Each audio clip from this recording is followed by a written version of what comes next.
نزال پدرته؟ اینجاست؟ سلام علیکم. سلام علیکم. نزال کجاست؟ اینجا نیست. اینجا نیست. کی میاد؟ نمیدونم. یعنی رفته سر کار یا نه؟ نه رفته بیرون. نمیاد. کی ممکنه بیاد؟ من نمیدونم. اینجا مگه خونش نیست؟ اینجا خونشه، من اینجا. تو خانومش هستی؟ بله. کی برمیگرده؟ وقت مشخصی نداره. وقت مشخصی نداره. ما شنیدیم که بدهکار، خواستیم باهاش صحبت کنیم. قضیه از چه قراره؟ چرا بدهکار شده؟ شنیدیم که حکم جلبش صادر شده. یعنی مثل اینکه تحت تعقیب پلیس قرار گرفته. خب یعنی چون حکم جلبش صادر شده خونه من نمیتونم اونو خونه راه بدم. چطور اونو تو خونه راه بدم؟ بچه ها جیغ و داد میزنم، پلیس هم میریزه اینجا. تو برو داخل، من میخوام با مامانت صحبت کنم.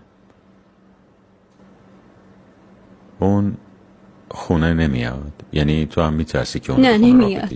یعنی من بچه ها رو میبرم که ببینه. اون نمیتونه بیاد خونه چون هر لحظه پلیس میاد اینجا. خب به خاطر چی؟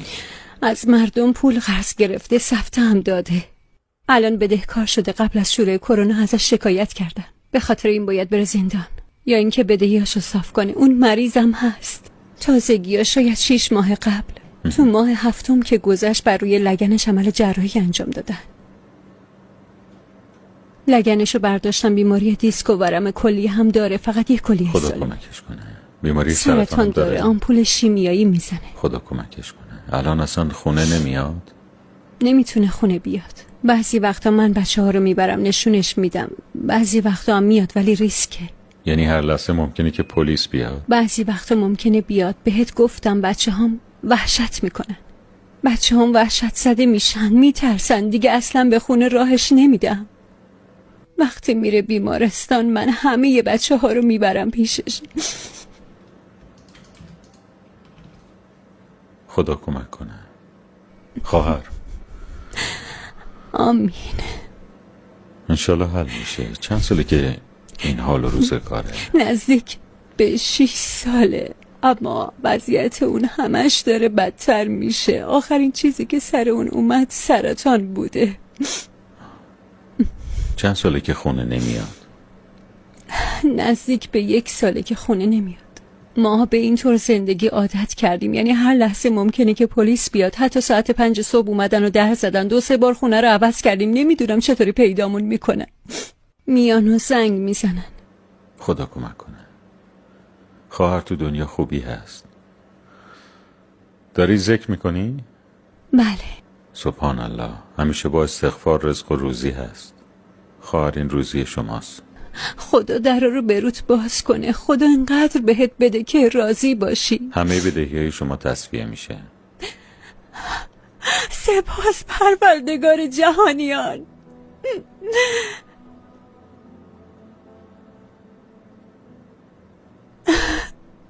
الحمدلله. خدا براتون خوبی بنویسه. خدا در رو به روت باز کنه. خدا از همه جا بهت روزی بده. انقدر بهت بده که راضی باشی. آمین.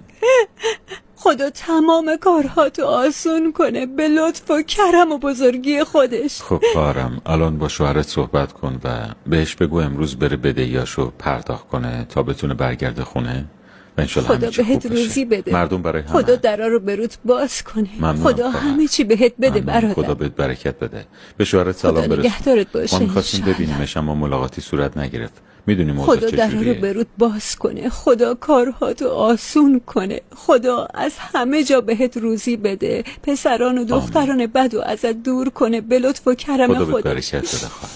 حلالم خدا نگهدار. خداحافظ.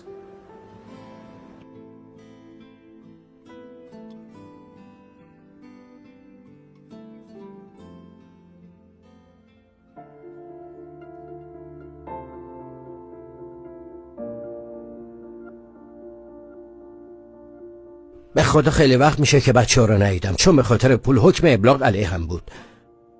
شکر و سپاس پروردگار. خدا بهتون جزای خیر بده. در حقم کوتاهی نکردین.